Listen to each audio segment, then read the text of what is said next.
Hey there, friends! Today, we're going to watch a video dedicated to one of the greatest gambits in chess history, since it was even used by the best players in the world several decades ago. I'm talking about none other than the Evans Gambit. It's a spectacular gambit where we sacrifice a pawn in exchange for a devastating attack. Do you know what's great about this kind of gambit? Because if your opponent doesn't play perfectly, they're going to fall into a series of moves where they'll end up losing. And good news for you, your opponents almost never play perfectly. Another great thing about this gambit is that it's played in the Italian opening. The Italian opening's probably the most commonly used of all, so you'll be able to use it in many of your games. Knight to f3 attacking the pawn, and knight to c6 defaking it, and bishop to c4. Up to this point, this is the standard Italian opening. And castles. This gambit is played in the main line when they play bishop to c5. Let's jump right into the Evans Gambit, which is this move here. This before move here is amazing. You're giving up a pawn, which should be taken, because if it's not, you're gaining a spectacular amount of space. Imagine someone gets cocky and decides not to take the pawn, for example, and pulls back the bishop. Well, we could continue, for example, with a4 and keep pressing, gaining a turn of tempo. We could castle, we could chase away the knight, we could do 1,000 things. The important thing here is that the correct move, obviously, is to capture the pawn. We're going to do something new in this video that I'm absolutely sure is going to fascinate you. I'm going to explain it to you, as always, with all the lines so you can learn it properly, and then we're going to put it into practice with a tool I use myself to study. Sound good to you? Shall we do it that way? Alright, let's go. How should we continue? Why are you giving away a pawn, chess teacher? Well, the idea is that we're making a trade, right? We give up a pawn, but in return we get a lot of attacking chances. For example, we start with this move, c3, which is the correct move in this position. We attack the bishop, which usually has two squares to go to, a5 and c5. Either one is fine for us. In fact, we really need to study both responses because if they play a move we haven't studied, we won't know how to continue. In this case, let's start, for example, with bishop to a5 first. The idea is that this c3 not only drives the bishop away, but also supports the center, and we can continue with this move d4, and you can already see that our position is very nice. It's true that this bishop is attacking the c3 square in this bishop to a5 line, but we're not going to have any problems with this pawn. The idea here is that logically they're going to have to capture this pawn, because if they don't, we're threatening to capture in advance, and that's just too dangerous. And obviously, we can't recapture with the pawn, because this one is completely pinned. The good thing about this gambit is that you don't need to memorize the moves. Just learn the ideas well, and you'll see they repeat in every line. Right now, we want a castle, right? Why? So that we can get rid of this dangerous pin and be able to recapture in the center. We also want to play the queen to b3, so that together with the light-squared bishop, it forms an extraordinary battery against the f7 point. In some cases, we'll also want to bring out the bishop via a3, because that way both bishops will completely cut off the opponent's castling. For example, we can start by castling, but starting with queen to b3 would also work. As you can see, even if you make a mistake, you'll still be in a very good position. The game could continue, for example, with any move like knight to f6 or d6, and then we'd be in a fantastic position, because all we'd have to do is recapture this pawn, and we'd be sitting pretty. A spectacular center, we've already castled, the bishops are coming out beautifully, they can't capture here because we'd pin the knight. Really, it would be an extraordinary position. But of course, there's the catch. Instead of making any other move, they can recapture this third pawn on c3, not letting us take it ourselves, right? Alright, it's true that they have 3 pawns, and we're definitely going to get one back, but then, chess teacher, I'll be left 2 pawns down. Is it worth it for me? Of course it is, because this has been studied. And in chess, what we want is to checkmate our opponent, not just end up with more pieces than them. We can continue with the ideas we already know, like queen to b3, aiming to start threatening. This f7 square, and do it very strongly. For example, it couldn't be defended with d5 because they'd simply be giving us the pawn for free. They couldn't defend it with h6 because we would simply take it, and right after that, we'd come in with the bishop on f7. You see how they can make mistakes in so many ways? There's one move that holds up, which is defending the pawn with the queen. And even then, we're still so much better off. How should we continue? Well, first of all, we're going to take back this pawn, but not just to win a pawn. Careful, this is important. In this gambit, we don't care about being down one or two pawns. The idea is that this knight is now joining the attack. While we have all our pieces well placed and our king castled, our opponent has two pieces here that are badly positioned, doing absolutely nothing, and they're still far from castling. And that's what we're going to take advantage of. Now this knight is threatening to come in with drastic consequences. Attacking the queen, also targeting this square, the other bishop will come in too, and we'll have developed all our pieces while our opponent does nothing. Therefore, here the correct move for black, the only correct one, is to eliminate this knight with the bishop. It's the only correct move, so remember this well. If they don't do it, perfect. Now, if they do, it's no big deal either, because look, we'll recapture the bishop. The queen, and our position is really nice. Let me explain. We're threatening this square very strongly with the queen, right? And now, the strongest move by far, the only really good move here, is to develop the knight. Why? Because it's the last piece they need to develop in order to castle. And besides, what it's doing is stopping the queen's attack. If you don't remember these lines, don't worry. You can watch the video as many times as you need. And also, I'm going to leave you a tool so you can practice it yourselves at home. We'll look at it at the end of the video. The idea is that now we have such a wonderful position that our pieces play in a super harmonious way. Do you remember where this bishop goes? We could develop it over here, which would be a very good idea, but the strongest move is to develop it to a3. Sometimes being down a pawn has a huge advantage. And do you know what it is? Since we don't have pawns on these three files here, B, C, and E, the idea is that our pieces come out beautifully and nothing gets in their way. Look, these bishops are attacking the queen. She can't move through here because that would end up being checkmate soon. If the queen tries to leave, really a move like knight to e5 would already be lethal, threatening to come in here, and any move like, for example, knight takes knight would be followed by queen takes on d7 and queen takes on e7, and that would be checkmate. So the queen can't abandon the defense of this point. The only interesting move here for black is to defend the queen with d6. Look at everything black has to do. Everything they have to memorize, just to try not to lose on the spot. Do you see it? It's really hard to memorize all of this, isn't it? And in this case, no matter how much they know, we have a super good move, which is the following. F5. You can use this in this opening or in any other. Look, this is the trick. When your opponent's king is in the center and your king is castled, you need to open up the center. Once the center's open, the game basically wins itself. For example, here we're threatening the knight, capturing here, putting the rook on this file to win the queen, so it looks like the only option here is to capture this pawn. You can't take with the pawn because you'd lose the queen. That would be another mistake. And what would happen if you took with the knight? Well, then all we would have to do is trade knights. They can't capture with the pawn, as we just saw, because they'd lose the queen, so they have to capture with the queen, and then simply a move like bringing either of the two rooks, just going wild here, to e1 would win the queen. A lot of you might be saying, well, but you can still block with the knight, right? I'm actually giving back a little bit of material here, but this simply wouldn't work, because we can sacrifice the rook thanks to having the other one as backup, and the e1 square is well protected by our queen on c3. Now, even if they take both our rooks for the queen, this advantage is more than enough to win the game. Queen against two rooks, yes, two bishops against one, but it's true that our opponent has 3 extra pawns. So we could say that this is a materially balanced position. The opponent has played very well, however. This is completely won. The idea here is that they have to move out a check. They can't block because we would capture, and when the king moves away, for example, we have 1,000 moves available. The big difference is that our pieces are active and our opponents are not. For example, a queen entry. No matter how much they defend with this move, we'll come in with the queen. Where could we go? Well, my favorite move is this one right here. We're threatening mate, we're attacking a root. At this point, it's just a matter of a little creativity.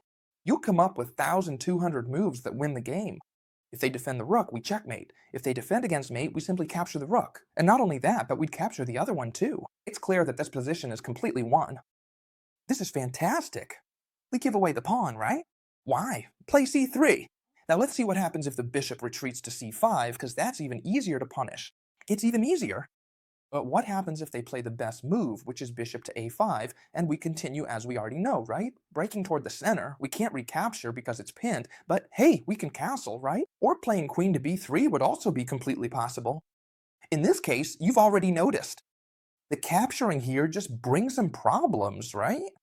And so, since they've realized that, they say, look, you know what? I'm not going to capture any more pawns because I don't want to risk it. For example, I want to keep developing my pieces, in this case, for example, the knight.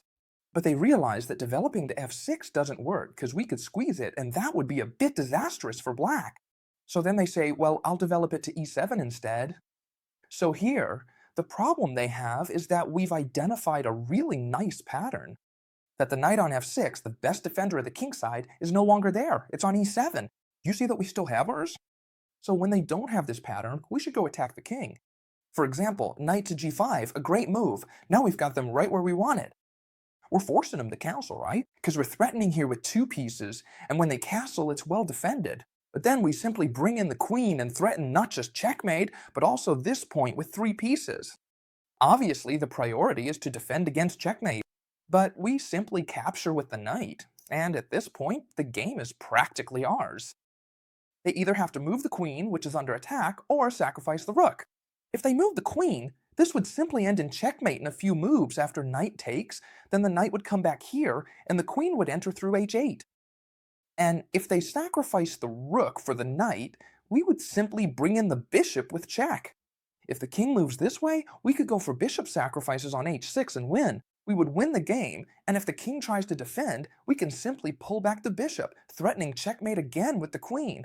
And when they try to cover up, there are several ways to finish, but there's a really funny one I love, which is to capture this pawn with the queen, threatening mate on the back rank. So here they can capture the queen because we're sacrificing her, but we would simply come in with the bishop, and as you can see with the pair of bishops, we'd be delivering a checkmate that will probably make your opponent not want to play chess again for several days. Now let's see what happens if the bishop retreats to c5, which, by the way, is the most popular move and also the easiest to punish. Why? Because when we play d4, which is what we're always going to play, that's why we played c3, we directly attack this bishop, so they absolutely have to take this pawn. Now, we could recapture. Yes, that would be a very good move. I won't say it wouldn't, but there would be a problem. We would have a perfect center, and if the bishop leaves, we could keep pressing, which would be ideal, but they could give us this check, which would actually give black a bit of counterplay, something we don't want to allow. Therefore, instead of recapturing, we're going to insert the move short castling first. Now here they have several options. Let's look at both of them. One would be to keep capturing the pawn. Perfect. That way they take 3 pawns and secure a material advantage. And another would be, for example, to keep developing their pieces. For example, what happens if they capture the pawn? Should we recapture immediately with the knight? Well, no, here we already have a winning tactical combination. Those of you who are loyal followers of the channel and, for example, understand the Scotch Gambit very well will know that here the correct move is bishop takes f7, practically winning the game. We force the opponent to capture this bishop, drawing the king toward the center, and a move like queen to d5 would take advantage and win this bishop. Why do they give up this bishop? Because now it's on c5. When it was on a5, this doesn't work because the knight defends the bishop. With it on c5, now we give a check and we're going to recapture the bishop. First give this check to weaken the pawn, and then capture this bishop here. The idea is that now they can play whatever they want. For example, d6 is the best move. We're going to recapture this pawn on c3. We're down a pawn, yes, but in exchange we've castled, we're attacking the rook, it's tough for them to defend, the king is already moved, so for example, how do they defend the rook? If they do it with the knight, we actually have a winning position. Bishop to h6 is going to slip in through g7, the rook can't move away because then we pin here, open up here, this would be completely winning. But here I always run into the same thing. Since they have an extra pawn, they try to trade queens. Do we want to trade queens? Usually no. But in this position, we can even allow it, because after the queen trade, we're attacking a rook that can't be defended in any way. In fact, the only thing they can do is sacrifice this knight and then move the rook, but as you can see, what we really have here is an extra knight in exchange for a pawn, and besides, the opponent's king will never be able to castle, and this advantage is more than enough to win the game with good technique. Obviously, you need to know how to play chess, otherwise you won't be able to convert this into a win. In the bishop to c5 line, the one we most like to punish, we know we have to play d4, and when they capture, instead of recapturing, we need to, for example, castle, right? And so, here we were looking at what happens if they capture this pawn from us. If they took this pawn, we already had the tactic ready. You remember, right? Bishop takes f7. But if they play anything else, like for example knight to f6, then they let us recapture. And then we get into a spectacular line for us, where we're only down a pawn, but come on, you can't tell me this position isn't clearly advantageous for us. Both sides are castled, we've got two pawns in the center that can advance and create a ton of threats. This bishop is already ready to jump in with the knight, the rook can open up, and I'm going to show you just how extremely easy it is to win these kinds of positions when you control the center and your opponent doesn't. No matter if they're up a pawn, we can start putting pressure, for example with this pawn to e5. We could also put the bishop on a3, there are 1,000 options. d5 would also be good, but my favorite is d5, and I'll explain why.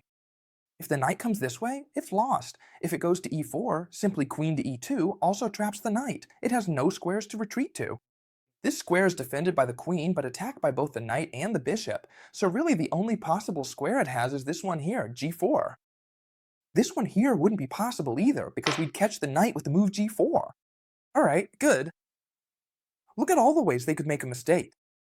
If they come this way, which is the correct move, we could simply win the game immediately with a very simple technique, for example by bringing more pieces into the attack. We threaten the queen, it has nowhere to go, so they have to defend. However, here we can simply recapture. It looks like we're helping them bring their knight back to defend, but actually, sorry, this queen is here, otherwise none of this would work. I was just explaining the queen to e2 move simply, for when the knight was on e4.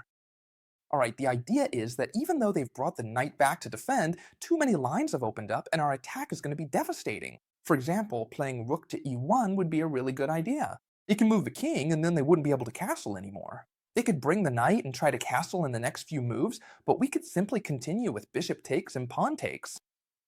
And now, here's a move I really love. I'm making this up, but honestly, there are 1,000 ways to finish this. I'm just showing you one. You can choose whichever one you like, okay? For example, knight to e5 wins the game immediately. It's threatening to come in here, it's also threatening to capture the queen, it's threatening to bring the queen to h5. There's nothing better than capturing the knight, and after queen to h5, this is going to end in mate. If the king moves, it's mate. If the knight tries to defend, it's still going to be mate. Why? Because we could continue, for example, with rook takes e5, taking advantage of the pin, and now when the king moves, this right here is, what a checkmate. But alright, now I'm going to show you the most important part of the video, how you can study these lines yourself, since they're long and sometimes not easy to study. I'll explain how you can do it. Look, this is the app I use to study. I'll leave a link for it down below in the description. You've probably heard me talk about it on the channel. For example, you search for the gambit you want to study, the Evans Gambit, wedding. You tap on it, and inside you'll see different features that are going to be super useful for you to study the line. For example, here in the main section, they show you several lines, and you can go through them. As you can see here, b4, right? What happens if the bishop captures? We're going to play c3, Rwanda? Exactly. You can practice it here, right? There are probably lines we haven't covered in the video, because here there are a lot more lines, right? For example, here they explain this queen b3 line to us. Remember I mentioned it to you? To directly attack this point, it would also be possible to castle, right? Once you practice them, you see? You practice a line, they tell you how to win it, you can do the following, practice it here, see if you remember, let's see, e4, let's see if I remember, first the knight went, then here. Now I'm going to make a mistake on purpose, okay? I'm going to make this move here, which I know is a bad move. It tells me no, that's not it, and gives me a hint. The pawn, good, perfect, you see it, right? Now this one here, the line we've studied is the queen b3 line, remember? And all of this, perfect. You can do a ton of things besides playing with this gambit. You can study model games. Seriously, I love this app. It's the best I've ever tried. And a really interesting part is that they give us problems from the very Gambit we're studying in the opening. For example, this problem is taken from a Gambit game. Let's see, let's check out this position. Well, for example, it occurs to me that this bishop is completely undefended, so I can capture the knight with check and draw out the king. And now with this check, I'm going to capture the bishop. You see, what I'm doing here is just practicing. Moving the bishop here would be a mistake because it would lead to checkmate. So you can keep practicing. This app has thousands more features. But now, for example, let me show you what I actually came to show you at this moment, which is to study, for example, the Gambit we saw in the video. The app, man, is awesome. You can find it right down here in the description. It has free plans. I'm not gonna lie, I pay for a plan that costs money, okay? To have everything unlocked. But hey, you can choose whatever you want. The app isn't mine, I'm just recommending it to you. If you feel like paying, you can do so to have everything unlocked. If you'd rather just try it for free, you can do that too. You have it right down here in the description, like I said, and if you're watching this on TikTok, for example, or on Instagram, you can find it on my profile. Alright? I hope you loved this video and that you practice a lot. If you like this kind of format, let me know in the comments and leave a big like. And as always, friends, I'll see you tomorrow in the next video. Bye!